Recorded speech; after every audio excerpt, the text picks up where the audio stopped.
So फिजिक्सचा सगळ्यात आता last topic आलेला आहे, semi conductor devices, semi conductor म्हणा. आणि हा टॉपिक ऑलरेडी लास्ट आहे, पण तरी देखील खूपच इम्पॉर्टंट आहे.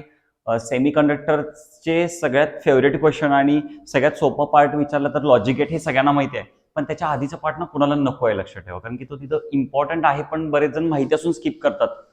बिलकुल करायचं नाही आहे तो पार्ट स्किप, कारण की त्याच्यामध्ये त्याचं लक्षात कसं ठेवायचं, टेक्निक कुठल्या कुठल्या असू शकतात त्याच्यामध्ये, सोप्या पद्धतीमध्ये शॉर्ट म्हणजे कमी कष्ट करून जास्त मार्क आपण कसे काढायचे त्याच्यामध्ये, या सगळ्या क्वेश्चनचे आन्सर्स बघायचे असतील तर नक्की व्हिडिओ लास्ट पर्यंत बघायचा आहे. जास्त वेळ न करता आपण सेमी कंडक्टर डिव्हाइसेस चालू करतोय किंवा सेमी कंडक्टर चालू करतोय. त्याचा अर्थ पहिला माहिती पाहिजे. सेमी कंडक्टर म्हणजे काय असं, कंडक्टर म्हणजे इलेक्ट्रिसिटी हीट फ्लो होणार ए पॉईंट टू बी पॉईंट आणि सहज होणार आहे. कळा लागलंय का बघा. इन्सुलेटरमध्ये असं नाही होणार आहे. कंडक्टर मध्ये जशी हीट आणि इलेक्ट्रिसिटी फ्लो होते तसे इन्सुलेटरमध्ये होत नाही. सेमी कंडक्टरमध्ये ना होते, पण कमी प्रमाणात होते. एक्झाम्पल म्हणून समजा कंडक्टर, सपोज हा कंडक्टर आहे, इथं जर तुम्ही 10 एम्पियर करंट द्यायला लागलाय तर बी पॉइंटला 10 एम्पियर किंवा 9 एम्पियर जर करंट येत असेल तर हे मटेरियल इलेक्ट्रिसिटी फ्लो करू शकतंय, ह्याचा अर्थ आहे. इन्सुलेटरचा अर्थ काय बनतोय की जेव्हा तुम्ही इथे 10 एम्पियर करंट पास करायला लागलाय ए पॉइंटला, त्यावेळी बी पॉइंटला ना काहीच करंट येणार नाही, 0 एम्पियर. सो त्याला आपण म्हणतो इन्सुलेटर. सेमी कंडक्टरला केस अशी असते साधारण की जेव्हा तुम्ही करंट पास करताय ए पॉइंटला 10 एम्पियर, 5-6 एम्पियर पर्यंतच करंट किंवा 4 एम्पियर पर्यंतच करंट बी पॉइंटला येतो. ह्याचा अर्थ काय की करंट पास तरी होतोय पण सगळा पास होत नाहीये किंवा टोटल पास करंट होत नाहीये, त्यालाच आपण सेमी कंडक्टर म्हणतोय. सो सेमी कंडक्टरची सुरुवात ऍक्च्युली 11th झालेली आहे. जे आता मी तुम्हाला 3 पॉईंट सांगितले, कंडक्टर, सेमी कंडक्टर, इन्सुलेटर, हे 11th सिलेबसमध्ये होतं. तिथे energy gap, band gap, conduction band, valence band अशा भरपूर साऱ्या, परत N type semiconductor, P type semiconductor, intrinsic, extrinsic, असं बरंचसं काही जे होतं ते इम्पॉर्टंट होतं. ते खूपच इम्पॉर्टंट आहे या टॉपिकसाठी, म्हणजे 12th टॉपिकसाठी. तर माझी रिक्वेस्ट ही आहे की पहिला तो टॉपिक जर केला नसेल तर पहिला ते थोडं तरी बघा, की जेणेकरून मग हा टॉपिक अगदी चांगला येईल तुम्हाला. या टॉपिकची स्टार्टिंगच आहे आपल्याला rectification. Okay, so what is the rectification, जरा लक्षात ठेवायचं. रेक्टिफिकेशन म्हणजे कन्वर्ट करणार आहे आपण alternating voltage or alternating current to direct voltage or direct current. ह्याचा अर्थ कसा आहे, एसीचं डीसी करणे. कळा लागलंय का बघा. सिंपल कसं लक्षात ठेवायचं आहे, एसीचं डीसी करणे ही जी प्रोसेस आहे, या प्रोसेसला म्हणतो आपण रेक्टिफिकेशन. आणि असं कुठलं इन्स्ट्रुमेंट आहे की जे एसीचं डीसी करतंय तर तो रेक्टिफायर आहे. असं कुठलं इन्स्ट्रुमेंट आहे तर तो रेक्टिफायर आहे. सो रेक्टिफिकेशन आणि रेक्टिफायर. रेक्टिफायर म्हणजे कसं दिलं, a device which converts AC to DC. त्यानंतर त्याचे 2 टाइप्स आहेत रेक्टिफायरचे, half wave rectifier, full wave rectifier. Half wave rectifier, full wave rectifier. I guess आता तुम्ही लास्ट पर्यंत आलेला आहात, तुम्हाला माहिती आहे की आता कुठले कुठले क्वेश्चन्स आयएमपी आहेत. तर तुम्हाला इथंपर्यंत अंदाजा लागला असेलच की half wave rectifier, full wave rectifier खूपच आयएमपी क्वेश्चन आहेत. होय, आणि बऱ्याचदा हे क्वेश्चन्स भरपूर ठिकाणी ऑलरेडी पडलेले आहेत, आलेले आहेत. त्यामुळे half wave rectifier, full wave रेक्टिफायरचा अभ्यास करताना काळजी ही घ्या की हे क्वेश्चन्स म्हणजे आपण 2-3 दिवसानंतरची एक्झाम आपल्याला द्यायला लागणार आहे. कळायला लागलं काय, 27 फेब्रुवारीची एक्झाम द्यायला लागणार आहे, तिथं हे क्वेश्चन्स असण्याचे चान्सेस भरपूर जास्त आहेत. आणि 3 मार्क किंवा 4 मार्कांसाठी हा क्वेश्चन येतोय. सो आपण हाफ वेव्ह रेक्टिफायर आणि फुल वेव्ह रेक्टिफायर हे डिटेलमध्ये बघणार आहे. सध्या आपल्याला बघायची आहे ब्लॉक डायग्राम. ही ब्लॉक डायग्राम पहिल्याच पेजवरती आहे. ब्लॉक डायग्राम ही पहिल्या पेजवरती आहे, पण ना असं निग्लेक्ट करतो आपण, त्याला लक्ष देत नाही. पण ऍक्च्युली ही ब्लॉक डायग्रामच सगळा अर्थ सांगते सेमी कंडक्टरचा, ओके, किंवा रेक्टिफिकेशनचा. सो ही जी ब्लॉक डायग्राम आहे ही आपण यूज करायला लागलोय रेक्टिफिकेशन प्रोसेससाठी. तर इथं प्रोसेस अशी आहे की पहिला तुम्हाला एसी व्होल्टेज दिलं जातं. एसी व्होल्टेज म्हणजे अल्टरनेटिंग व्होल्टेज किंवा अल्टरनेटिंग करंट दिला जातो. त्याचं व्होल्टेज आहे 230 व्होल्ट, 50 हर्ट्जची फ्रिक्वेन्सी आहे त्याची. त्यानंतर इथं ट्रान्सफॉर्मर लावलाय. ट्रान्सफॉर्मरचं काम असतं की हायर व्होल्टेजचं लोअर व्होल्टेज करा किंवा हायर किंवा रिव्हर्स पण, म्हणजे लोअरचं हायर करा. सो इथं काय करतोय, आपल्याला एसी व्होल्टेज आहे त्याचं ट्रान्सफॉर्मर लावला. त्यानंतर इथं रेक्टिफायर लावला, म्हणजे या एसीचं काय झालेलं असणार आहे इथं डीसी. आता जेव्हा इथं डीसी म्हणजे डायोड कॅरेक्टरिस्टिक्स मधून पास कोण होणार आहे, डीसी कॉम्पोनंट किंवा डीसी सिग्नल्स पास होणार आहेत. पण डायोडमध्ये it is not a purely AC, बरोबर ना, म्हणजे it is not a pure machine की जे एसीचं कम्प्लिटली डीसी करू शकते. एसीचं पूर्णपणे डीसी करू शकत नाही, त्याच्यात थोडंफार ते एरर असणार होणार आहे तिथे डीसी सिग्नल सगळे, पण थोडेफार ना एसीचे कॉम्पोनंट्स असतात कमी प्रमाणात. ऐका, हीच पुढची डेफिनेशन आपल्याला बघायची. रिपेल, काय पॉईंटचं नाव आहे त्याचं, रिपेल नाव आहे आपल्याला पुढे ते. सो जेव्हा एसीचं ट्रान्सफॉर्मर मधून पास केल्यानंतर इथं इनपुट येताना एसी केलं जाईल, रेक्टिफायर मध्ये पास केलं जाईल या एसी सिग्नल्सला. या एसीचं होणार आहे डीसी, रेक्टिफायरचं कामच ते आहे. पण सगळेच्या सगळे सिग्नल्स डीसी करू शकत नाही हे रेक्टिफायर. काही प्रमाणात, थोड्या प्रमाणात एसी सिग्नल्स अजून देखील तिथे जिवंत असतात. तर हे छोटे एसी सिग्नल्सला आपण म्हणतोय रिपेल. रिपेल किंवा रिपेल फॅक्टर डेफिनेशन आलं की आपण डायरेक्ट सोडून देतोय, आपल्याला माहिती नाही असं करतोय, बिलकुल करायचं नाही. What is repel? Repel is a small amount of AC signal which is coming out of from the rectifier. का लागले का बघा, repel is a small amount of AC signal. हे कुठनं बाहेर पडतात? डायोड रेक्टिफायर मध्ये ते बाहेर पडतात. आता इथं फिल्टर सर्किटला काय होते? फिल्टर सर्किटला व्होल्टेज म्हणजे डीसी कॉम्पोनंट म्हणजे डीसी सिग्नल्स आणि थोड्याफार प्रमाणात एसी सिग्नल जाणार. फिल्टरचं नाव आहे की ते जे थोडेफार एसी आहेत, थोडेफार एसी सिग्नल्स आहेत, ते पण ते काढून टाकते आणि प्युअर डीसी देते. Pure DC that is direct voltage किंवा डायरेक्ट करंट देते. आता पुढचं काम आहे व्होल्टेज रेग्युलेटरचं. पुढचं काम आहे व्होल्टेज रेग्युलेटर. म्हणजे व्होल्टेज आपल्याला कमी जास्त करायचं असेल, कंट्रोल करायचं असेल तर आपण ते व्होल्टेज रेग्युलेटरने यूज करू शकतोय. सो तिथे ते आपल्याला लागेल. नेक्स्ट पार्ट आहे, इथं आहे बघा, एसी सिग्नल, पल्सुएटिंग फिल्टर, आउटपुट आणि प्युअर डीसी. इथं असताना प्युअर, इथं चेक केलं तर इथं एसी आहे बघा, हे एसीचा सिम्बॉल तुम्हाला माहिती आहे. त्यानंतर हे कमी कमी होत होतं डायरेक्टली डीसी झालं. Okay, so AC means AC supply the connected the primary of the transformer, then it is connected to the secondary of the rectifier, then the sinusoidal wave from the secondary of a transformer converted into DC voltage. आताच आपण बघितलं by using diode rectifier. नंतर काय होते की pulsating DC output of the rectifier contains some amount of AC. तुम्हाला माहिती आहे की डायोड मधून जे बाहेर पडतात, सॉरी रेक्टिफायर मधून जे बाहेर पडणारे सिग्नल्स आहेत त्याच्यात डीसी आहेच, पण काही प्रमाणात एसी आहेत. तर ते जे काही प्रमाणात एसी आहेत त्याला काय म्हणणार आहे? Ripples. So this is remove by filter circuit. Question एक सिंपल विचारतो, what is the function of what is the function of filter circuit? काय फिल्टर सर्किटचं फंक्शन काय? एक मार्काला क्वेश्चन होते. फिल्टर सर्किट काय काय जणांनी पहिल्यांदाच ऐकलेला असतो परीक्षेला शब्द, पण किती सिंपल आहे बघा, की हे जे small amount of AC signal या लागलेले आहेत त्याला बाहेर काढणे, का लागले का, त्याला रिमूव्ह करणे, त्याला फिल्टर करणे, हे काम कोण करते? Filter circuit. Okay, the voltage regulator circuit limits the output voltage. Now the final output is a pure DC. Then ripple फॅक्टरची डेफिनेशन बघायचे. रिपेल फॅक्टरची डेफिनेशन मध्ये आपल्याला मी म्हणेन की हा फॉर्म्युला व्यवस्थित करा रिपेल फॅक्टरचा. तुम्हाला माहिती आहे कुठलाही फॉर्म्युला आला तर त्याला लिहायचं कसं आहे. So it is the ratio of RMS value of AC to the RMS value of DC. संपलं. What is ripple factor? RMS power of AC to the RMS power of DC. बोला पटकन, मारो बोला पटकन, कसं असणार आहे? RMS power of AC to the RMS power of DC. Okay, next आहे आरएमएस व्हॅल्यू ऍक्च्युअली. देन आहे फिल्टर सर्किट. फिल्टर सर्किटचं आताच आपण काम समजलेलं होतं की रिपेल काढण्यासाठी म्हणजे एसी सिग्नल काढण्यासाठी. So what is filter circuit? It is a device which removes AC component from the rectifier output but it allows the DC component. ते फक्त सपोज मी एक फिल्टर सर्किट आहे, मला येताना ना डीसी सिग्नल्स या लागलेत आणि एसी सिग्नल्स पण या लागलेत. माझ्या पुढे कोण जाईल? मी जर फिल्टर सर्किट असेल तर माझ्या इथून पास होऊन जाणार आहेत फक्त डीसी. एसीला मी पुढे पाठवत नाही किंवा कमी करतोय किंवा रिड्यूस करतोय किंवा झिरो करतोय. हे काम आहे ते फिल्टर सर्किटचं. येस, नेक्स्ट पार्ट आपण बघूयात. नेक्स्ट पार्ट आहे आपल्याला फिल्टर सर्किटमध्ये कपॅसिटर फिल्टर. एक चेक करायचं आहे आपल्याला. Capacitor filter it is a type of filter circuit.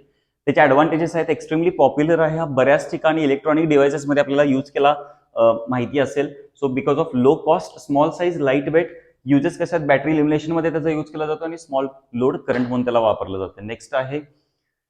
Next part आहे आपला कपॅसिटर फिल्टर झाला. Than half wave rectifier. हा जसा क्वेश्चन वरती या लागलेला, हा क्वेश्चन जसा दिसायला लागला तसाच क्वेश्चन नंबर जो तुमचा 3 मार्कांचा क्वेश्चन असतोय तिथं हा क्वेश्चन तुम्हाला येऊ शकतोय. Half wave rectifier everything explain करा. हाफ वेव्ह रेक्टिफायर आणि फुल वेव्ह रेक्टिफायर हे फिक्स क्वेश्चन आहेत या टॉपिकमधले, हे प्लीज करून जावा, खूप इम्पॉर्टंट आहेत क्वेश्चन आहे. सो हाफ वेव्ह रेक्टिफायर नावातच आहे, क्लिअर कट अंडरस्टँडिंग समजून घ्या. तुम्हाला ऑलरेडी माहिती आहे की आपण डायग्राम व्यवस्थित समजून घ्यावी लागते. सो हाफ वेव्ह रेक्टिफायर मध्ये इथं एक एसी सिग्नल दिलेला आहे. ओके, या एसी सिग्नल, अच्छा रेक्टिफायर तरी आहे म्हणजे एसी जर डीसी होणार इतकं तरी माहिती पाहिजे. सो हा रेक्टिफायरचा एसी सिग्नल आहे. त्यानंतर हे प्रायमरी कॉईल आहे एरो ओके म्युच्युअल इंडक्शन वाला साईन आणि हे सेकंडरी कॉईल आहे. माझं काम हे आहे आणि इथं डायोड लावलेलं आहे, हे महत्वाचं आहे. फुल वेव्हला सेम डायग्राम, पहिला ही डायग्राम सगळ्यात पहिला काढायची, त्यानंतर इथून एक आउटपुट काढायचं आणि तो पुढे द्यायचा. ते तुम्हाला त्यावेळी दाखवतो. सध्या हाफ वेव्ह बद्दल बोलतो. सो हाफ वेव्ह रेक्टिफायर काय काम करते, हे जे एसी सिग्नल्स आहेत हे एसी सिग्नल्स सेंड करायला चालू करतोय इंडक्टरमध्ये, कळायला लागले का बघा. त्यामुळं याच्यामध्ये ईएमएफ म्हणजे ह्याच्यामध्ये काय म्हणणार आपण त्याला, करंट चेंज झाल्यामुळे इथं इंड्यूस ईएमएफ तयार होते, म्युच्युअल इंडक्शन मध्ये सांगितलेलं आहे. सो जो करंट तयार होतोय या कॉईलमध्ये, पहिला सगळ्यात फर्स्ट केस होती की हा जो ए टर्म आहे, ए पॉईंट आहे, हा पॉझिटिव्ह बनतोय, बी पॉईंट हा निगेटिव्ह बनतोय. म्हणजे तुम्हाला माहिती आहे की पोलॅरिटी वगैरे होत असणार आहे. सो जेव्हा ए पॉझिटिव्ह असतोय त्यावेळी वरून सिग्नल म्हणजे वरून करंट पास होत जातोय, तो फायनल पर्यंत जातोय. जेव्हा वरून करंट जाणार आहे त्यावेळी डायोड जो आहे तो ऑन होतोय. पण जेव्हा खालून करंट जाणार त्यावेळी डायोड ऑन व्हायचा काही संबंध नाहीये, कळायला लागलाय का बघा. म्हणजे प्रत्येक हाफ सायकलमध्ये एसी आहे ना, कधी इकडनं करंट जाणार, कधी इकडून जाणार, इकडून जाणार असं होतच राहणार आहे. एसी आहे त्याचं नाव. अल्टरनेटिंग करंट इथं प्रोड्यूस करायला लागले. डायरेक्ट असतं तर ते डायरेक्ट गेलं असतं. म्हणजे हाफ सायकलसाठी डायोड ऑन होतोय, हाफ सायकलसाठी डायोड ऑफ होतोय. त्यानंतर जे इथं व्होल्टेज प्रोड्यूस होते ते व्ही आउट म्हणून इथं किंवा व्ही आउटपुट वाला व्होल्टेज दिलं आहे. सो याच्यासाठी ही डायग्राम महत्वाची होती. देन इथं इनपुट व्होल्टेज आणि आउटपुट व्होल्टेज वर्सेस टाइमच्या डायग्राम आहे. इनपुट तरी कायम आपण द्यायला लागलोयच, त्यामुळे इनपुट वाला ग्राफ हा नेहमी असाच आहे ना. आउटपुट मात्र कसं मिळते, हाफ साठी diode on, diode off. Diode off असताना हे पल्सुएट होणार नाही, कळायला लागले का बघा. हे कॉन्स्टंट म्हणजे हे झिरो राहणार, त्यामुळे हे शांत आहे. त्यानंतर परत डायोड ऑन, परत शांत, हे असं होत राहील.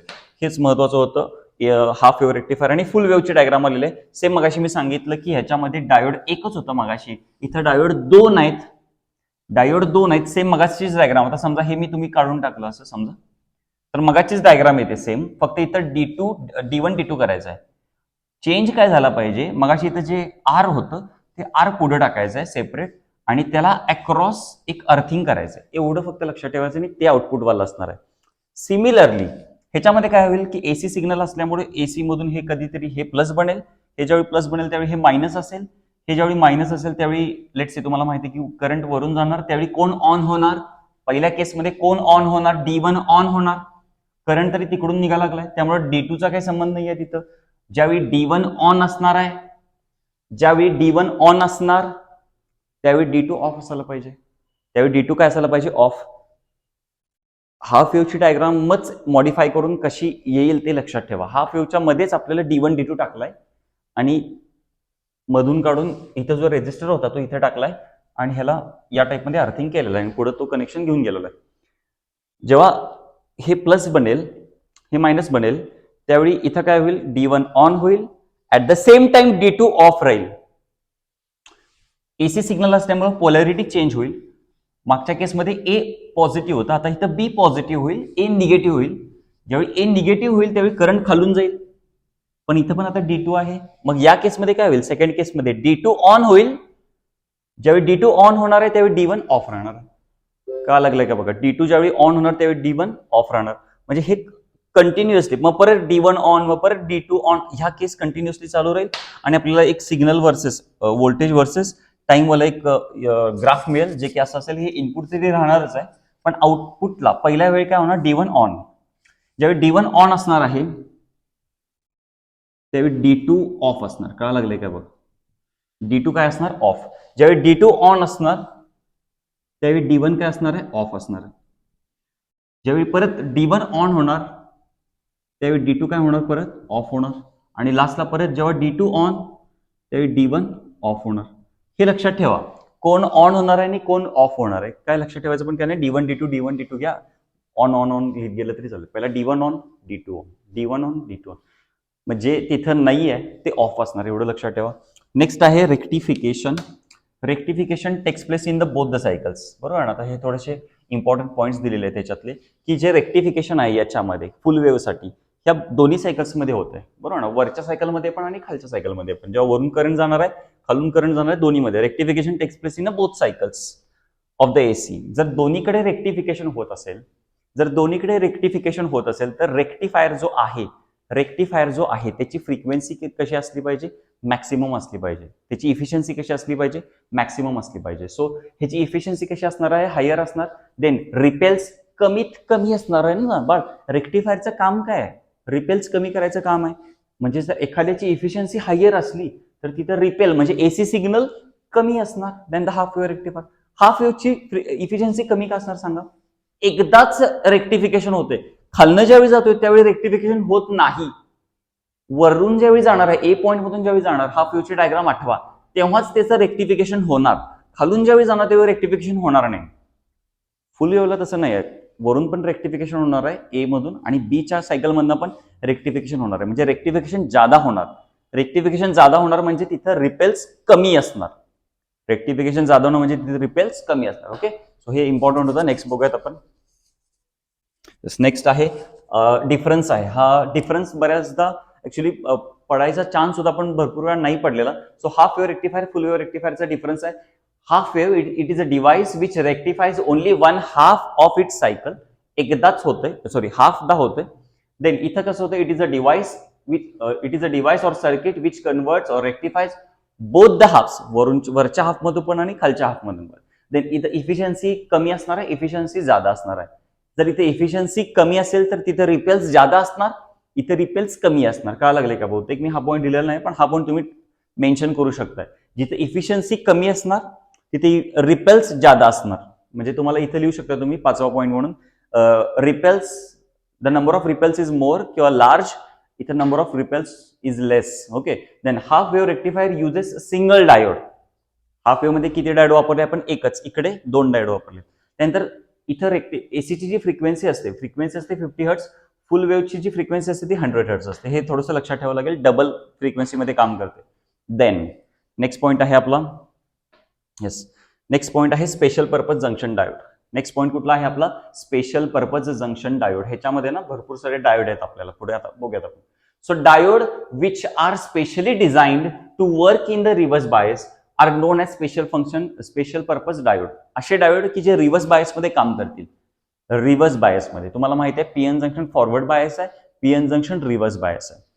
फॉरवर्ड बायस कसं असतं? जेव्हा positive terminal of a battery is connected to P type, positive terminal of the battery is connected to P type and negative terminal of the battery is connected to N type. या PN junction डायोडला आपण म्हणतो forward bias PN junction diode. Reverse बायसला कसं असतं? याच्या उलट असते. Negative terminal of the battery is connected to P type, positive terminal is connected to N type, then it is called as a reverse bias. हेच 11चं होतं. मी मगाशी म्हटलं बघा सुरुवातीला की 11वीचं काय लागतं, तर हे लागतं. 11वीच्या सिलेबसमध्ये फॉरवर्ड बायस रिव्हर्स बायस आहे. तर असे काय काय डायोड आहेत की जे रिव्हर्स बायसमध्ये काम करतात, आपण स्पेशली डिझाईन केलेले आहेत. सो त्याला आपण म्हणतोय special purpose diode. Example best आहे त्याचा झेनर डायोड. बेस्ट एक्झाम्पल आहे त्याचं झेनर डायोड. चान्सेस तरी हेच जास्त आहेत की झेनर डायोडवरती यावर्षी क्वेश्चन असेल. So zener diode, then photo diode, solar cell, LED, हे सगळे रिव्हर्स बायस मधले स्पेशल पर्पज डायोड आहेत. सॉरी, झेनर ब्रेकडाऊन हे महत्वाचं आहे झेनर डायोड समजून घेण्यासाठी. झेनर ब्रेकडाऊन महत्वाचं आहे. सो झेनर ब्रेकडाऊन म्हणजे काय? When we increase the reverse voltage increase ज्यावेळी होणार आहे, when we increase the reverse voltage across the PN junction diode, electric field suddenly increases. So the net current rapidly increases. बरोबर ना? Net current काय होणार? Rapidly increase with the electric field. Then the Zener breakdown occur. त्यावेळी काय होतं? म्हणजे एकदमच current वाढला तर तो जो डायोड आहे तो डॅमेज होतोय. तो जर डॅमेज झाला तर करंट पुढे पास होणार नाही होणार. So then the Zener breakdown occur in the diode which are the heavily dope. Depletion layer is very very small that's why damage होतात. डिप्लिशन लेअर जिथं जास्त लार्ज असते तिथं डॅमेज व्हायचे चान्सेस कमी असतात. So Zener breakdown does not result at the damage of the diode. Yes, next आहे uses दिलेत तिथे. युजेस आहेत, it is used as a voltage regulator, current also, current रेग्युलेशनसाठी पण कॉमन सेन्स आहे. व्होल्टेज जर रेग्युलेट करत असेल तर करंट पण करू शकते ते. Then it is use to protect the electrical appliances. For example, एक छान एक्झाम्पल देतो ऐका. सपोज ना आपण एक लेट्स से हाच एक आपला खूप महागातला आपण एक टेलिव्हिजन आणलाय, टीव्ही आणलाय असं समजा, आणि लेट्स से इकडून आपल्याला याची जी कनेक्शनवाली वायर आहे आपण ती कनेक्शनवाली वायर ह्याच्यामध्ये इथं इन्सर्ट केलेली आहे. माझं काम हे आहे की जेव्हा लोड शेडिंग येईल किंवा जास्त इलेक्ट्रिसिटी येईल, रॅपिडली करंट वाढायचे चान्सेस वगैरे असतात. आपल्या घरामध्ये एसी सप्लाय आहे. एसी सप्लाय असल्यामुळे ती जी 230 व्होल्ट आपण पाठ करतोय ती काय डॉट 230 येत नसते, ती फ्लक्च्युएट येत असते. कळायला लागलंय का बघा?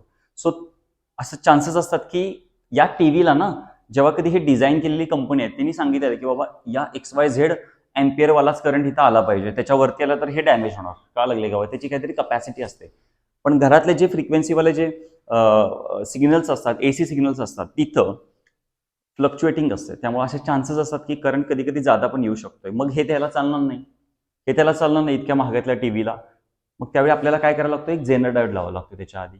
का लागले का बघा, इलेक्ट्रिकल अप्लायन्सच्या आधी काय लावावं लागतं, म्हणजे त्याच्यातनं पहिला तो जेनर डायोड मधून करंट येऊ दे, जेनर डायोड मधून पास केल्यानंतर तो अप्लायन्सला जाऊ दे. त्याचा फायदा काय होतोय, जेव्हा हायर करंट येईल, एकदम स्ट्रॉंगर करंट येईल, लार्जर करंट येईल, त्यावेळी जेव्हा तो जेनर डायोड मधून पास होणार, जेव्हा तो जेनर डायोड मधून पास होणार तेव्हा ते जेनर ब्रेकडाऊन होते. जेनर ब्रेकडाऊन म्हणजे हा जो डायोड आहे तितकाच डॅमेज होतोय.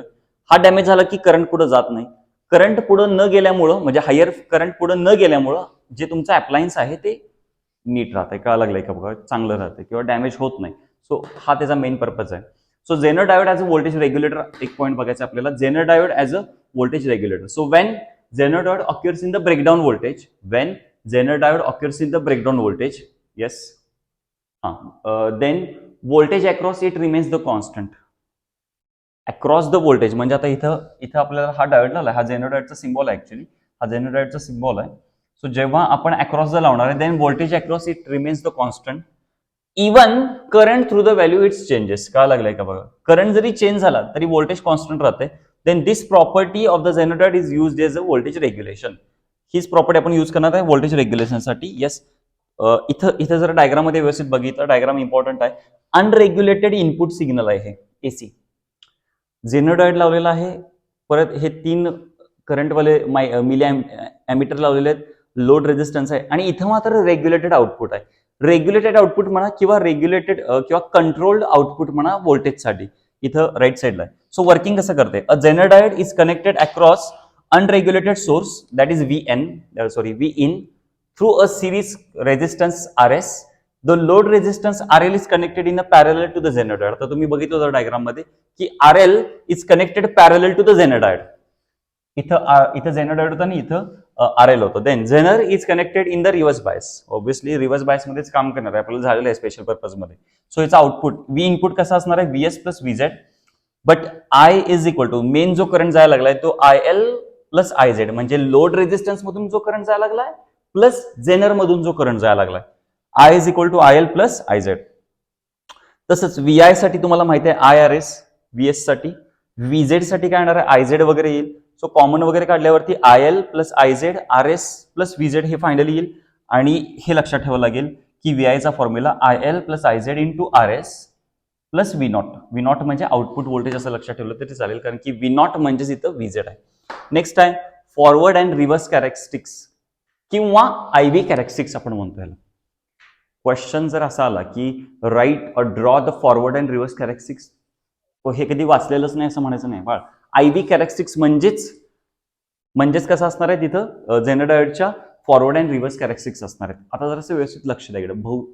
आय गेस हा सगळ्यांना पॉईंट माहिती पण असेल, प्रॅक्टिकलमध्ये हा पॉईंट झालेला आहे. तिथं प्रॅक्टिकलमध्ये काय झालेलं आहे तुम्हाला सांगतो. तुम्हाला एक जेनर डायोड मध्ये एक डायोडच्या कॅरेक्टरिस्टिक्स म्हणून एक एक्सपेरिमेंट आहे. त्या एक्सपेरिमेंटमध्ये ना तुम्हाला पहिला व्होल्टेज असं स्लोली इन्क्रीज करत जायचं होतं. व्होल्टेज स्लोली इन्क्रीज करत जायचं होतं. करंट काही वाढत नाही, आणि एक सर्टन स्टेज अशी येते स्लोली मग करंट एक सर्टन स्टेज अशी येते की तिथनं पुढे करंट वाढायला चालू होतोय. आणि मग थोडं जरी व्होल्टेज तिथे इन्क्रीज करायला गेलं की करंट एकदम शार्पली वाढतोय. कळायला लागलंय का बघा. हेच सेम रिव्हर्स मॅनर मध्ये पण काम करते, रिव्हर्स बायस मध्ये पण. सो ही त्याची IV कॅरेक्टरिस्टिक्स आहे. IV कॅरेक्टरिस्टिक्स म्हणजे काय, current voltage characteristics. Current voltage characteristics कळायला लागले का बघा. सो हा व्होल्टेज रिव्हर्स व्होल्टेज आहे, हा रिव्हर्स करंटमध्ये हे पॉझिटिव्ह आहे, हे निगेटिव्ह म्हणजे रिव्हर्स व्होल्टेज म्हणणार. हा पॉझिटिव्ह करंट आणि हा खालती आलेला तो रिव्हर्स करंट असं ह्याचं दिलेलं आहे. So symbols of zener diode already मगाशी सांगितलं. PN जंक्शन टाईपच आहे, फक्त त्याला असे तिरके लाईन्स काढायचे आहेत, एनोड आणि कॅथोड. एनोड कॅथोड लक्षात ठेवा. नेक्स्ट पॉईंट आहे आपला photodiode. Yes, zener diode already इथं बऱ्यापैकी संपलेला आहे, मॅक्सिमम पार्ट त्याचा कव्हर झालेला आहे. नेक्स्ट पार्ट आहे आपला photodiode. Photodiode is a special type of PN junction diode which converts light energy to electrical energy. थोडंसं कॉमन सेन्स लक्ष द्या इकडे. सपोज हा फोटोडायोड असेल, ह्याच्यावर ज्यावेळी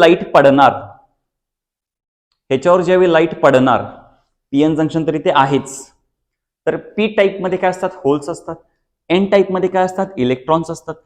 जेव्हा त्याच्यावरती लाईट पडते त्यावेळी पी टाइप्स मधले होल्स इकडे जातात, इकडे म्हणजे कुठे, एन साईडला. एन टाइप्स मध्ये इलेक्ट्रॉन इकडे जातात आणि डिप्लेशन लेअर तयार होते. हीच सगळी स्टोरी इथं पुढे दिलेली आहे. So a junction diode which works on the light energy will be converted into electrical energy. It generates current when expose to light. कधी जनरेट करणार आहे करंट, ते कधी तयार होणार आहे करंट, जेव्हा ते लाईटला एक्सपोज केलं जाईल, लाईट मध्ये ठेवलं जाईल. कुठली लाईट, हायर फ्रिक्वेन्सी वाली light. Then photodiode operates in a reverse bias only. It generates minority current will flow through a photodiode. It is also called as photo sensors or photo detectors. त्याचा symbol दिलेला आहे, व्यवस्थित करा. Symbol मध्ये काय कसं लक्षात ठेवायचं आहे, रेग्युलर सिम्बॉल आहे, जरा हे सिम्बॉल एक मार्क देऊन जातील आय गेस तुम्हाला, लक्षात आहे इकडं. हा, हे सिम्बॉल हा पीएन जंक्शनचा असतोय. फोटोडायोडसाठी असा येणार आहे सिम्बॉल. फोटोडायोडसाठी असा सिम्बॉल येणार, हे एनोड आहे, हे कॅथोड आहे. पुढे एक आपल्याला सोलार सेल बघायचं. जरा जरा हे मी मुद्दा म्हणून आत्ताच का सांगायला लागलोय, कन्फ्युजन होणार आहे तुम्हाला, पुढंच व्हायला नको म्हणून आता सांगायला लागलोय. पुढे आपल्याला एक सोलार सेल आहे. आता फक्त लाईट होती, लाईट कुठली होती, हायर फ्रिक्वेन्सी वाली लाईट. सोलार सेलला पण लाईटच असणार आहे, फक्त कुठलं, सोलार रेडिएशन्स वाली लाईट. त्यामुळे हे दोन्ही फरक आहे. त्याचा जो सिम्बॉल असेल तो असा असेल. कळा लागले का बघा, सोलार सेलचा सिम्बॉल असा असेल. सेमच आहे सिम्बॉल, फक्त स्ट्रेट लाईन आहे आणि हे कर्वी आहे, त्यामुळे हे लक्षात ठेवायचं आहे. ओके. देन डायग्राम, थोडीशी डायग्राम आपल्याला माहिती आहे, जरा लक्ष द्या इकडं. डायग्राम परत एकदा. हा, तुम्हाला ऑलरेडी माहिती आहे की it works in the reverse bias. Reverse bias असेल तर negative terminal of battery is connected to P type. बघूयात आहे का तसं, आहे की positive terminal of the battery is connected to N type आहे. काय लागले. सो इथं लाईट पडतील, होल्स इलेक्ट्रॉन स्प्लिट व्हायला चालू होतील. देन डिप्लेशन लेअर्सची साईज वाढेल वगैरे. High sensitive to light, long life आहे, लो कॉस्ट आहे, हाय स्पीड ऑपरेशन आहे, त्याचे ऍडव्हान्टेजेस आहेत. डिसएडव्हान्टेजेस काय, स्मॉल ऍक्टिव्ह एरिया आहे त्याचा. Then it depends on temperature, low reverse current तयार होते फॉर स्मॉल इल्युमिनेशन. युजेस आहेत काउंटर्स अँड स्विचेसमध्ये, स्मोक डिटेक्टर्समध्ये, बर्गलर अलार्ममध्ये, देन फायबर ऑप्टिकल नेटवर्क्समध्ये. देन आहे characteristics of photodiode, IV characteristics आपण म्हणणार. काय म्हणणार आहे आपण त्याला, आयव्ही कॅरेक्टरिस्टिक्स. आयव्ही कॅरेक्टरिस्टिक्स मध्ये डार्क करंट एक पॉईंट आहे जो समजून घेतला पाहिजे. रिव्हर्स करंट तयार होतात आणि कॉन्स्टंट राहतात, मॅक्सिमम लेवलला जाणार. जसं की तुम्हाला फोटो इलेक्ट्रिक इफेक्ट मध्ये आठवा झालेला आहे मागच्या टॉपिकमध्ये. एखाद्या मेटल प्लेटवरती किती पण लाईट पडला, एका लेवलपर्यंतच करंट तयार होणार, त्याच्या पुढे किती पण पडू दे लाईट, तयार होणारच नाही आहे करंट. तसंच आहे ते, एका लेवलपर्यंत जाणार करंट, व्हॅल्यू सॅच्युरेटेड होणार, कॉन्स्टंट. सॅच्युरेटेड होणार कॉन्स्टंट. इथे दिलेलं आहे बघा, -100 -200 मायक्रो एम्पियर मध्ये दिलेलं आहे. सो डार्क करंट दिलेला आहे. ओके, डार्क करंट आपण बघूयात. डार्क करंट एक मार्काला बऱ्याचदा विचारलेला गेलेला आहे, भरपूर जे पेपर सेट आहे त्याच्यामध्ये हा क्वेश्चन आहे, what is the dark current. So when no light is incident on a photodiode, when no light is incident on a photodiode, अशी कुठली लाईटच पडत नाहीये, the reverse current is extremely small, it is called as a dark current. म्हणजे जेव्हा तुम्ही जेव्हा तुम्ही फोटोडायोडचं फंक्शन करून आत आणताय, लाईट मधून त्या लाईट बंद वगैरे करताय आणि तरी देखील स्मॉल अमाऊंट ऑफ करंट तयार होईल, स्मॉल अमाऊंट ऑफ करंट तयार होईल. तो जो करंट आहे त्याला आपण म्हणणार आहे dark current. Okay, so dark करंटचा जर डार्क करंट असेल तर डार्क रेजिस्टन्स पण असणार. Basically V is equal to I R. V is equal to I R. I ला इकडे टाकतो. V is equal to R is equal to काय येणार आहे, R इज इक्वल टू काय येणार, V by R. V by I येणार, reverse voltage upon dark current. Okay, so next आहे डार्क रेजिस्टन्स झालेला आहे. सोलार सेल तुम्हाला ऑलरेडी माहिती आहे, मगाशी आपण सुरुवातीलाच बघितलं होतं. Zener diode, photo diode, solar cell, LED, हे चार तरी मेन आहेतच. हे चार खूप, आता तुम्हाला कॉमन सेन्स आहे बघा, तुम्ही जर पेपर सेटर असता तर या चारही जे मेन ऍप्लिकेशन्स आहेत त्याचा विचार तरी केला असता पेपर टाकण्यामध्ये, कारण की चार आहेत बघा तुमच्या डोळ्यासमोर टाकायला. झेनर डायोड आहे, फोटो डायोड आहे, सोलार सेल आहे, एलईडी आहे. 2-3 मार्क्ससाठी फेवरेट क्वेश्चन्स पण आहेत सगळ्यांचे. त्यामुळं कोण का स्किप करेल एक्झाम मध्ये टाकायचं, समजायला लागलंय का बघा. त्यामुळे हे इम्पॉर्टंटच आहे, त्यामुळे इथे लक्ष द्यावं लागेल. 10 सोलार सेल आहे, मगाशी ऑलरेडी सांगितलेलं फोटोडायोड सारखं काम आहे त्याचं. So solar cell is a semiconductor device that is PN junction which convert solar energy into electrical energy. मगाशी एक शब्द होता, लाईट एनर्जी होता मगाशी, आता कुठला आहे, solar energy. So it is also called as photovoltaic cell. त्याचं प्रिन्सिपल काय, it is based on photovoltaic effect. Okay, so photovoltaic effect समजून घेण्यासाठी ही डायग्राम समजून घेतली पाहिजे. ऑलरेडी तुम्हाला माहिती आहे की एखाद्या मेटल सरफेसवरती लाईट पडत असेल, जी हायर फ्रिक्वेन्सीची आहे, तर त्यातून फोटॉन्स वगैरे बाहेर येतात आणि ते फोटॉन्स एनर्जेटिक असतात, त्यामुळे ते करंट तयार वगैरे करतील. देन इथं जर चेक केलं तर इथं एन साईडचे कॉम्बिनेशन केलेलं आहे, एन साईड आणि पी साईड. पी साईडचं थोडंसं जास्त एरिया आहे. जेव्हा ह्याच्यावरती लाईट पडते, सनलाईट आपण म्हणूयात, हायर फ्रिक्वेन्सीवाली सनलाईट पडते, तर हा जो सरफेस आहे हा अँटी रिफ्लेक्टिंग वापरलेला असतो. अँटी रिफ्लेक्टिंग म्हणजे रिफ्लेक्शन होणार नाहीये, जी लाईट येणार ती मॅक्सिमम लाईट आत जाईल ह्याचा प्रयत्न केला जातो. देन एन साईड मधले जे इलेक्ट्रॉन्स आहेत ते पी साईड मध्ये मूव्ह होतील, पी साईड मधले होल्स आहेत ते एन साईड मध्ये जातील. समजा हा इलेक्ट्रॉन आहे आणि हा होल आहे, हा इलेक्ट्रॉन आहे, हा होल आहे, म्हणजे यातले इलेक्ट्रॉन्स इकडे उडी मारतील, यातले होल्स इकडे उडी मारतील आणि हे कंटिन्युअसली चालू होईल. हे चालू झाल्यामुळं काय होईल की तिथं करंट डेव्हलप होईल. काय लागले का बघा, आपण आरएल ऑलरेडी लावलेलंच आहे त्याच्या अक्रॉस, त्यामुळे तिथं करंट डेव्हलप होईल. हे इतकं तरी बेसिक फंक्शन आहे ते लक्षात ठेवा. इतकं बेसिक फंक्शन आहे ते लक्षात ठेवा. ओके, युजेस बघूयात त्याचे. युजेस आहेत, solar cell are use to produce the electrical energy किंवा electrical signals. It is use for power traffic signals. ज्या ट्रॅफिक सिग्नलच्या लाईट्स असतात त्याच्यावरती जर या टाईपचे असतील तर हे इथे यूज केलं जातं सोलार सेल.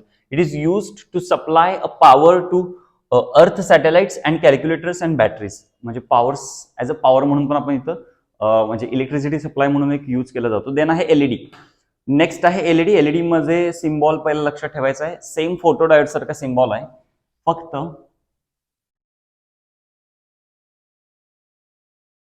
लाईट बाहेर जायला लागला.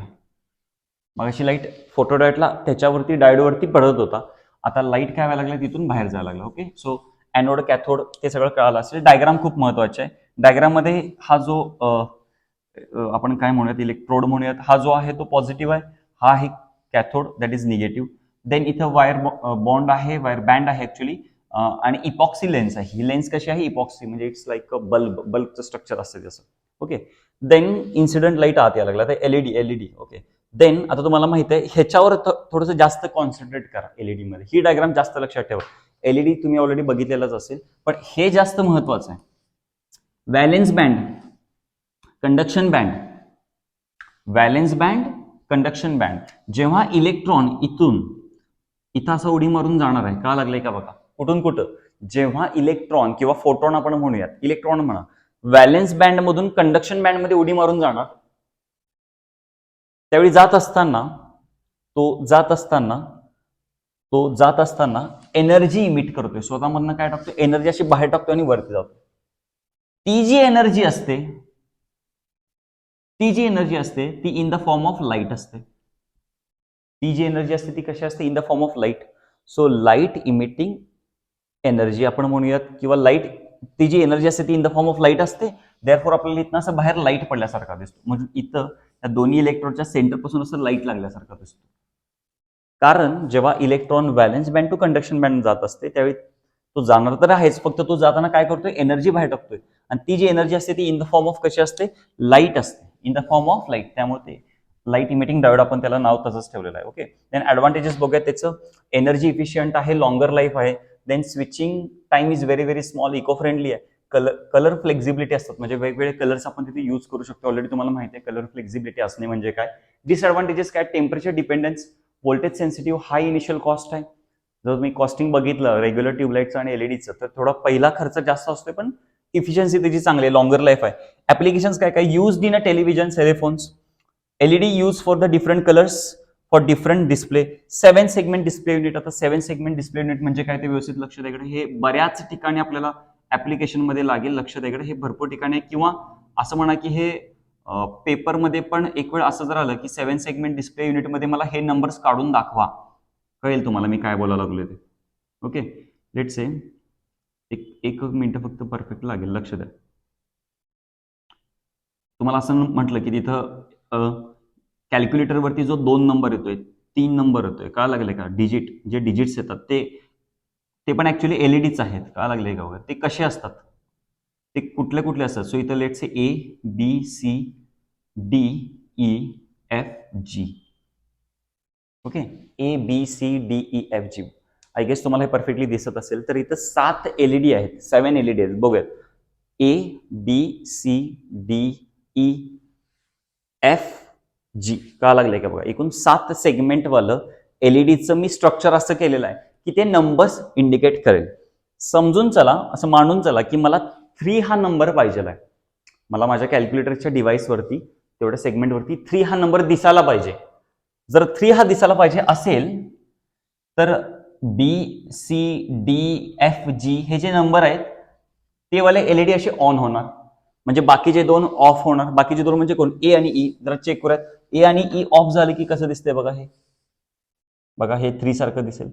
समजा मला 0 हा नंबर दाखवायचा आहे, मला 0, मग मी काय करणार, फक्त डी वाला ऑफ ठेवणार, बाकीचं हे सगळं एलईडी ऑन करणार. ऑन करणार म्हणजे तिथून लाईट बाहेर येणार, आपल्याला दिसणार की हा 0 आहे. तसंच लेट्स से 4 हा नंबर दाखवायचा. 4 म्हणजे हा बी ऑफ राहील, त्यानंतर ई ऑफ राहील आणि जी ऑफ राहील. बघा 4 कळा लागले. सो या टाईपचे ना सेगमेंट आपण तिथे यूज केलेले आहेत एलईडी मध्ये. एलईडी ह्याच्यामध्ये डिस्प्ले युनिट आपण म्हणतो ह्याला, तो डिस्प्ले युनिटमध्ये. ओके, सो एक इम्पॉर्टंट होतं हे. नेक्स्ट आहे बेस करंट. हे आपल्याला डिटेल पण बघायचं आहे. आता डायरेक्ट फॉर्म्युला लक्षात ठेवा. बेस करंटचा फॉर्म्युला आहे IC upon IE. IC upon IE base, that is collector current to the emitter current. So आपण असं म्हणू शकतोय अल्फा. अल्फा म्हणजे काय येतं, base current again. So it is the ratio of collector current to the emitter current. Emitter current म्हणजे काय, collector current to the base current. IC upon IB. Relation काय आहे, alpha is equal to beta upon 1 plus beta. Beta is equal to alpha upon 1 minus alpha. आपल्याला detail बघायचं पुढे. Next आहे BJT, that is bipolar junction transistor. Bipolar junction transistor means resistance, the conduction in the transistors takes place due to the both electron as well as holes, hence it is called as BJT. BJT transistor म्हणजे transfer of resistance, एवढं लक्षात ठेवा. What is transistor?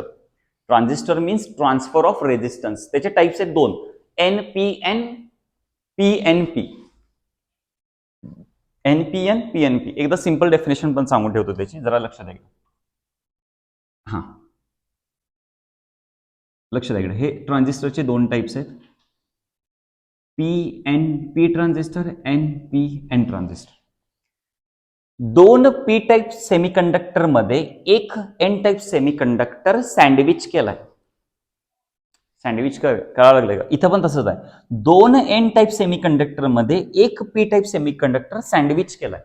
So तुम्हाला हेच आहे actually, when N-type semiconductor is sandwiched between two P-type semiconductor, then the transistor is called as PNP transistor. Definition मी सांगायला लागलो तुम्हाला, हे लक्षात ठेवावं लागेल. ऍक्च्युली व्हिडिओ बघितले पण क्लिअर होईल. देन इथं when P-type semiconductor is sandwiched between two N-type semiconductor, then the transistor is called as NPN transistor. किती सिंपल आहे बघा. ह्याच्यातच ऍक्च्युअली ह्याच्यातच उत्तर आहे, हे इथंच बघत जावा. ओके, सो तुम्हाला सिम्बॉल वगैरे विचारलं तर त्याच्यासाठी एक डायग्राम अशी काढत जावा. झालं, हे हाच त्याचा सिम्बॉल किंवा डायग्राम आहे पीएनपी आणि एनपीएनचा. Okay, then different regions of BJT. बीजेटीला 3 युनिट्स आहेत मेनली, इमिटर, बेस, कलेक्टर. कुठले कुठले, इमिटर आहे, बेस आहे, कलेक्टर आहे. आपण बघायचं आहे थोडं. इथं एनपीएन ट्रान्झिस्टर आहे. वर्किंग आपल्याला बघायचं होतं याचं. आता वर्किंग व्यवस्थित आहे का, इथं जो मेन करंट तयार होईल तो आयई असेल, आयसी करंट तयार झालेला आहे, आणि आयबी म्हणजे 3 युनिट्स आहेत बघा, इमिटर, बेस, कलेक्टर. मग सांगितलं एन इकडचा आहे तो इमिटरसाठी आपला आहे, बेससाठी, कलेक्टरसाठी. ओके, सो हे मेन डायग्राम लक्षात येणं महत्वाचं आहे. त्याच्यामध्ये स्कीमॅटिक डायग्राम आहे. नेक्स्ट ट्रान्झिस्टर ॲज अन एम्प्लिफायरचं वर्किंग आपल्याला बघायचं आहे. Transistor as an amplifier. So electronic circuit which increases the strength of the signal is called as amplifier. नावातच आहे, एम्प्लिफाय करते. एम्प्लिफाय करणे म्हणजे सिग्नलची स्ट्रेंथ वाढवणे. एम्प्लिफाय करणे म्हणजे सिग्नलची स्ट्रेंथ वाढवणे. सो असं कुठलेही सर्किट जे स्ट्रेंथ वाढवते सिग्नलची, त्याला आपण म्हणतो amplifier. So there are 3 ways to use the transistor as an amplifier. आता ट्रान्झिस्टर पण एक एम्प्लिफायर म्हणून काम करू शकतोय त्याला. जसं मगाशी जेनोडायोडला व्होल्टेज रेग्युलेटर म्हणून काम करू शकत होतो आपण, तसं ट्रान्झिस्टरला आपण एम्प्लिफायर म्हणून वापरू शकतोय. मग त्याला ना 3 मार्ग आहेत, 3 रोड आहेत, कसे कसे वापरू शकताय. तर त्याचे कॉन्फिगरेशनचे 3 रोड्स आहेत. नंबर 1, कॉमन इमिटर ठेवून एम्प्लिफायर तयार करू शकताय, कॉमन बेस ठेवून आणि कॉमन कलेक्टर ठेवून. ओके, नेक्स्ट बघूया. So common emitter, common base आणि कॉमन कलेक्टर म्हणून ते 3 आपण एम्प्लिफायरचे कॅरेक्टरिस्टिक्स बघू शकता. ते कॉमन इमिटरवाला आहे, चेक करा.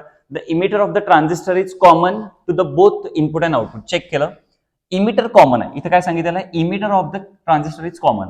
इमिटर कॉमन आहे, का लागलंय का बघा, to the base and collector. इथं अर्थिंग केलेलं आहे. हे कुणासाठी दाखवलंय, पीएनपी साठी, हे कुणासाठी, एनपीएन साठी. नेक्स्ट असेल, हे कॉमन इमिटर होतं, हे कॉमन बेस असणार. बेस असणार बघा, बेसिकली जे कॉमन असते त्याचा अर्थिंग केलेलं असते, इतकं लक्षात ठेवा. हे बेस असणार, पीएनपी ला एरो आत येतोय नेहमी, त्या सेगमेंटकडे येतोय, एनपीएन ला त्याच्यापासून बाहेर जातोय. नेक्स्ट आहे कॉमन कलेक्टर. मगाशी म्हटलं पीएनपी ला त्या सेगमेंटकडे येत असतोय, कलेक्टर कॉमन असल्यामुळे सी इथं येईल, इथं अर्थिंग केलं जाईल, इथून बाहेर काढलं जाईल. हे 3 रोड्स होते. देन करंट ॲम्प्लिफिकेशन फॅक्टर किंवा DC common emitter gain, beta DC मगाशी बघितलेलं होतं, alpha DC beta DC. Alpha डीसीचा ऑलरेडी फॉर्म्युला बघितलेला होता, आयसी अपॉन आई. काय फॉर्म्युला होता तिथं? IC that is collector current to the emitter current. हे थोडंसं रिलेशन चेक करून घ्या, या रिलेशनमध्ये कसं आहे, आयई मेन जो करंट होता तो कसा होता, आयबी प्लस आयसी. हे सिंपल आहे, एकदा चेक करून घ्या रिलेशन. हे कशासाठी लागणार आहे आपल्याला? मेन आपल्याला मगाशी जे आपण फॉर्म्युले काढले अल्फा आणि बीटावाले, मगाशी जे आपण फॉर्म्युला काढले अल्फा आणि बीटाचे जे मेन रिलेशनचे फॉर्म्युले काढले तिथं लागणार आहे. IE is equal to IB plus IC. Okay, जरा चेक करूयात. या इक्वेशनला आपण आयसीने डिवाइड करायचं आहे. अच्छा, काय लक्षात ठेवायचं आहे? IE is equal to IB plus IC. पूर्ण इक्वेशनला कशाने डिवाइड करायचं आहे? आयसीने. आयसीने डिवाइड केल्यावरती इथं 1 राहील, इथं आयबी अपॉन आयसी बनेल आणि इथं आयई अपॉन आयसी बनेल. आयई अपॉन आयसी म्हणजेच कोण आहे? अल्फा. हे तसंच ठेवतोय. बीटा डीसी म्हणजे काय? IC upon IB. Okay, so 1 म्हणजे ह्याला पण रेसिप्रोकल केलं, रेसिप्रोकल केल्यावरती हे असं बनेल, परत ह्याला पण रेसिप्रोकल केलं तर असं बनेल. हे दोन्ही इक्वेशन 1 मध्ये टाकल्यानंतर आपल्याला फायनली इक्वेशन मिळून जाईल जे आपलं मगाशी होतं, that is 1 upon alpha DC is equal to 1 upon beta DC plus 1. आता इथं अल्फा डीसी एका साईडला घेतला, बीटा डीसी एका साईडला घेतला की हे बनेल इक्वेशन, हे बनेल. दोन्ही इक्वेशन्स महत्वाची आहेत. ओके, दोन्ही इक्वेशन्स महत्वाची आहेत. ओके, चेक करा पटकन. येस, हे अल्फा आणि बीटाचे इक्वेशन चेक करायला लागणार आहे, इम्पॉर्टंट आहे.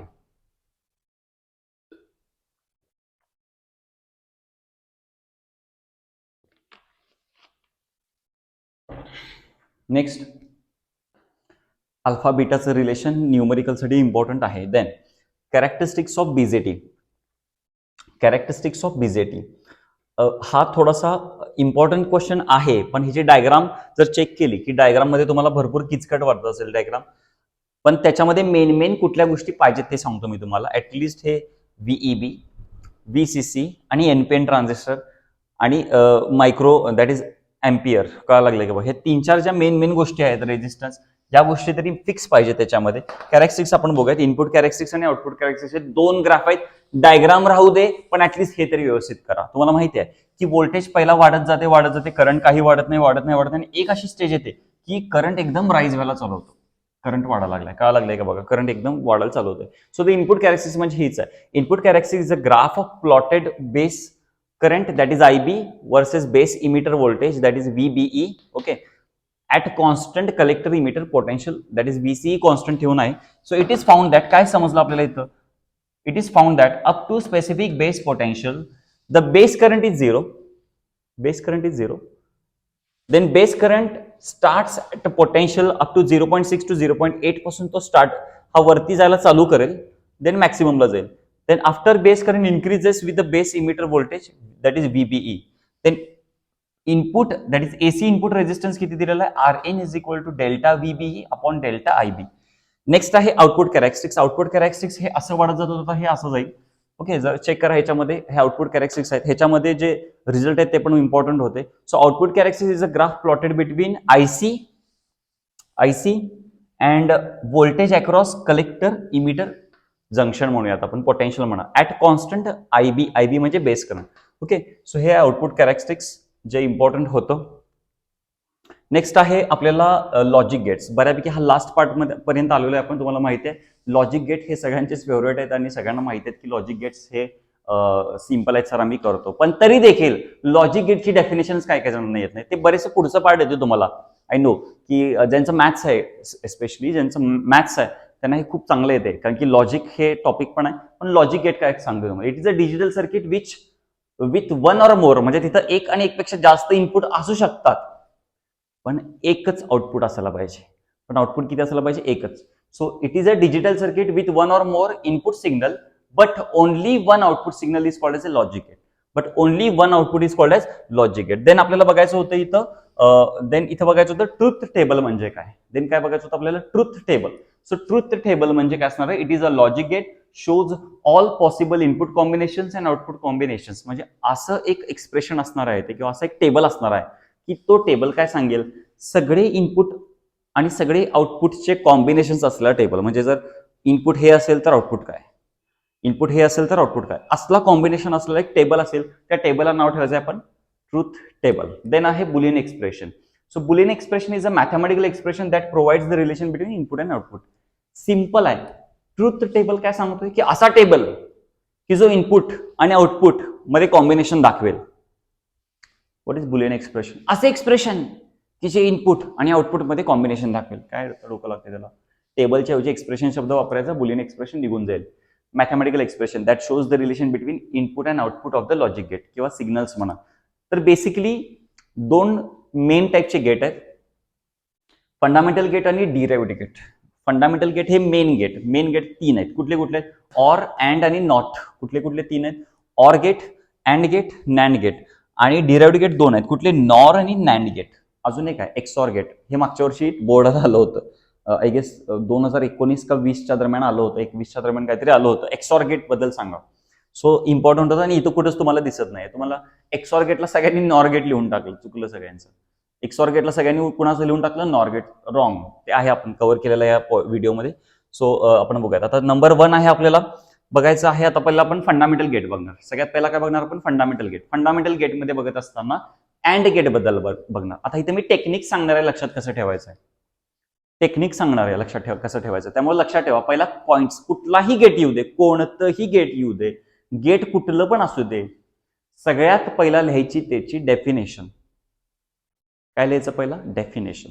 त्यानंतर लिहायचं त्याचा सिम्बॉल. त्यानंतर लिहायचा त्याचा सिम्बॉल. त्यानंतर लिहायचं त्याचं बुलियन एक्सप्रेशन. काय लिहायचं नंतर? Boolean expression. आणि लास्टला लिहायचा त्याचा truth table.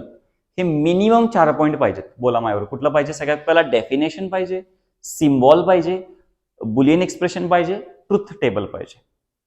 Definition, symbol, Boolean expression, truth table. So definition मी इथं बसत नव्हतं म्हणून मी खालती घेतलेलं आहे. सो इथं कसं असेल डेफिनेशन? डेफिनेशन मी तुम्हाला लास्टला शिकवतो, पण लिहिताना तुम्ही पहिल्यांदाच लिहायचे किंवा जागा सोडून लिहिलं तरी चालेल. हे लास्टला शिकवतो. सगळ्यात पहिला सिम्बॉल शिकवतो. अँड गेट आहे बघा. गेट कुठला आहे? AND gate. सर सिम्बॉल कसा आहे? सिम्बॉल हे बघ इथे तुला दिलेला AND. डी शोध की त्या डी मध्ये सिम्बॉल शोध. डीचा जो सिम्बॉल आहे, डीचा जो शेप आहे तोच इथं काढायचा आहे. कन्फ्युजन काय होते तुम्हाला? अँड आणि ऑर मध्ये कन्फ्युजन होते, ह्या शेप मध्ये कन्फ्युजन असते.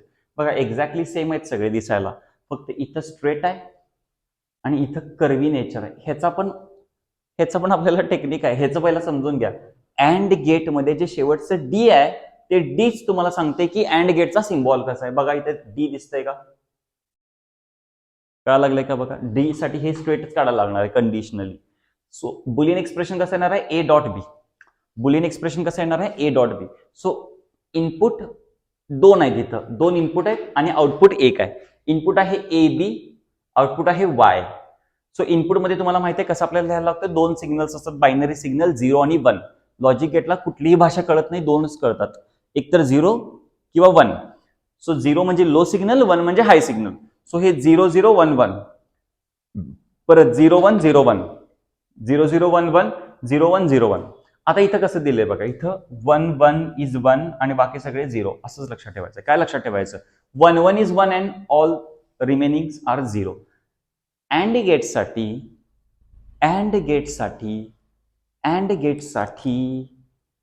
डी हा सिम्बॉल आहे. ट्रूथ टेबलमध्ये अँड मध्ये डी चूज करायला लागलोय. डी हा शेवटचा टर्म आहे, त्यातला शेवटचा म्हणजे तो अँड AND शेवटचा वर्ड आहे, सॉरी शेवटचा लेटर आहे.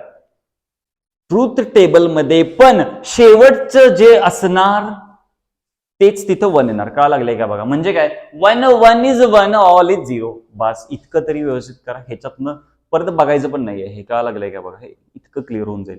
सो अँड गेटचा सिम्बॉल वरून त्याचा नावावरून त्याचा सिम्बॉल वरून एक्सप्रेशन वरून ट्रूथ टेबल सगळंच कळलं.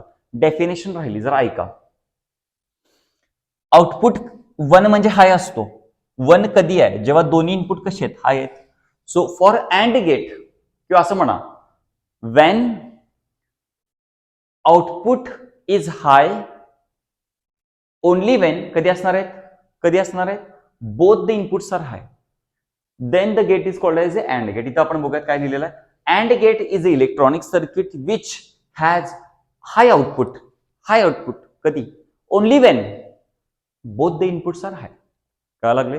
सो हे हा जो आपण सगळी टेक्निक वापरली सेम इकडे वापरायची आपल्याला ऑर गेटला. ऑर गेटची पण मी टेक्निक सांगणार आहे. नाव शोधा पहिला त्याचं. O R. ऑर. ऑर मध्ये जर हा शेप बघितला कोणाचा पण बघा, आरचा बघा नाहीतर ओचा बघा, इथं काढायचा तो नावातच शोधायचं त्याच्या. अँडला बघा, अँडला डी स्ट्रेट होतं. ऑरला कसं आहे कळायला लागलं, कर्वी नेचर आहे. कर्वी नेचर आहे म्हणून हे कर्व काढायला लागेल आधी. इकडे तरी कर्व असणारच आहे already. So Y is equal to A plus B. Y is equal to कसं असेल त्याचा बुलियन एक्सप्रेशन आहे A plus B. So OR साठी ह्याच्या उलट करावं लागेल. ह्याच्या उलट म्हणजे कसं असेल, इथं मिनिमम किंवा असं म्हणा ना, इथं 1 1 इज 1 ऑल इज 0 असं म्हणूयात आपण. इथं कसं लक्षात ठेवायचं आहे, 1 1 इज 1 अँड ऑल इज 0. इथं कसं लक्षात ठेवणार, इथं बघा 0 0 इज 0 अँड ऑल इज 1. कसं लक्षात ठेवणार, लक्षात ठेवायचं. हे पेपरला लिहायचं नाहीये, हे टेक्निक आहेत. हे पेपरला लिहायचं नाहीये, ह्या टेक्निक आहेत. 0 0 इज 0 अँड ऑल इज 1. 0 0 सोडून बाकीचं सगळं 1 असणार. जिथं जिथं 0 0 असणार तिथं 0 टाकणार. जिथं नाही आहे बाकीचं सगळं, आता इथं कुठं आहे का बघा, नाही, म्हणून बाकी सगळं काय टाकणार 1. हे लक्षात ठेवायचं आहे. नॉटला काही टेक्निकची गरज नाही, नॉटला रिव्हर्स असते. पहिला हे बघूयात. OR gate is a electronic circuit which has output is high. High output कधी असणार, चेक करा. इथं एक इनपुट हाय आहे, इथं पण एक इनपुट हाय आहे, इथं दोन्ही इनपुट हाय आहेत. मग ऑर गेटची डेफिनेशन कशी असणार, OR gate is a electronic circuit which has high output. Which has high output कधी, at least one of the input is high. दोघांपैकी एक इनपुट तरी कसं पाहिजे, हाय पाहिजे. दोन्ही इनपुट लो असतील तर हाय सिग्नल येणार नाही. कळा लागलंय का बघा. सो हेच इथं दिलेलं आहे.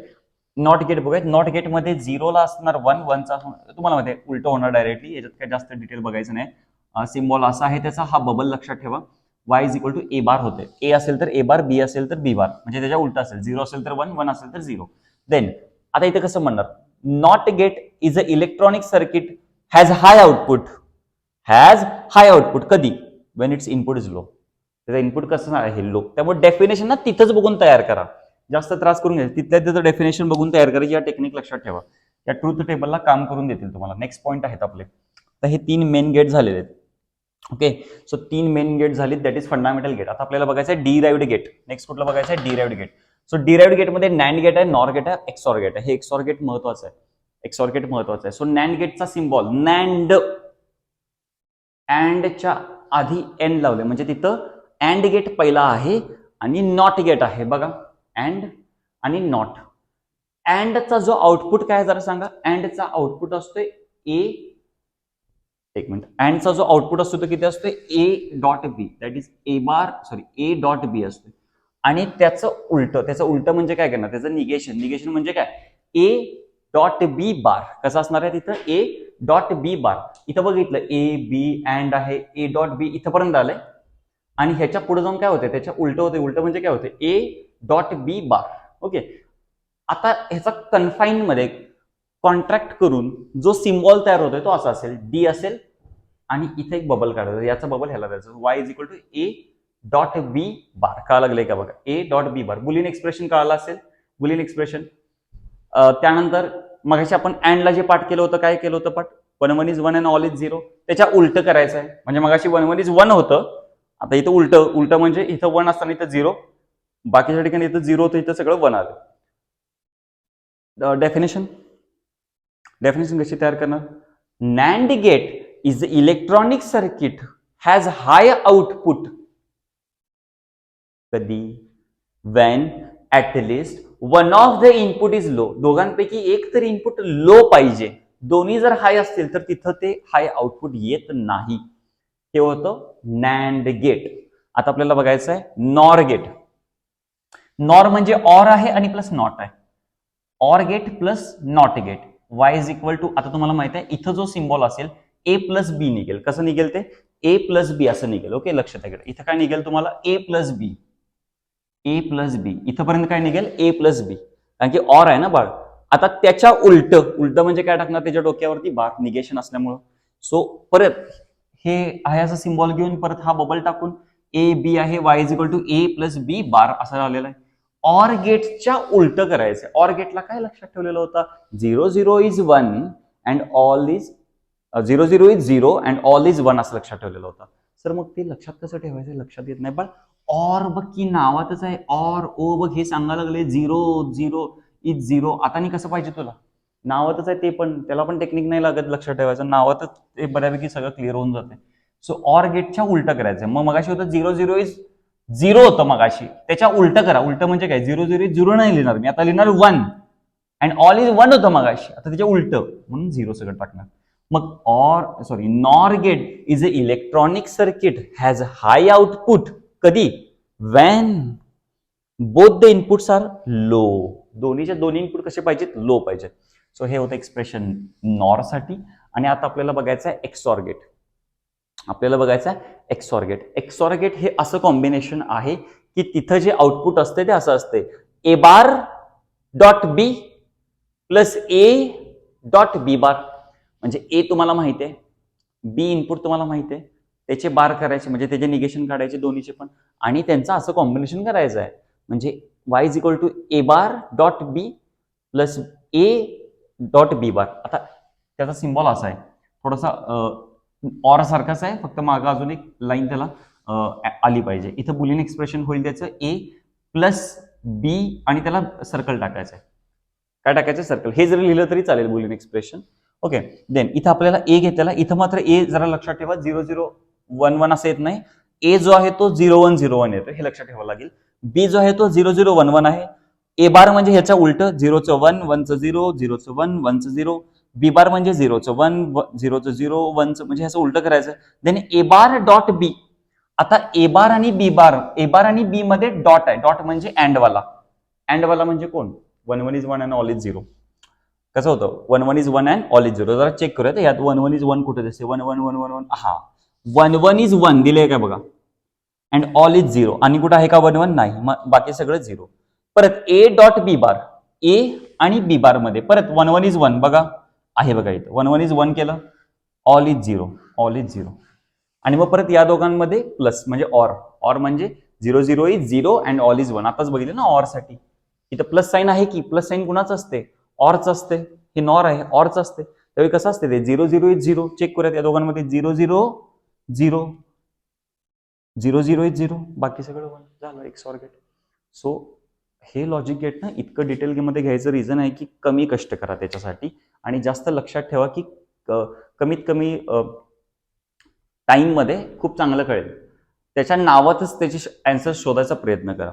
सो आय गेस मी सगळे टॉपिक्स तुम्हाला अगदी छान पद्धतीमध्ये दिलेले आहेत, समजावून सांगितलेले आहेत. व्हिडिओ जर हा देखील आवडले असेल तर नक्की तुमच्या मित्रांपर्यंत पोहोचवा आणि तुम्हाला जी काय मदत होती आहे या व्हिडिओच्या माध्यमातून ती नक्की कमेंट करून कळवा. पेपर कसा जातोय हे सांगा.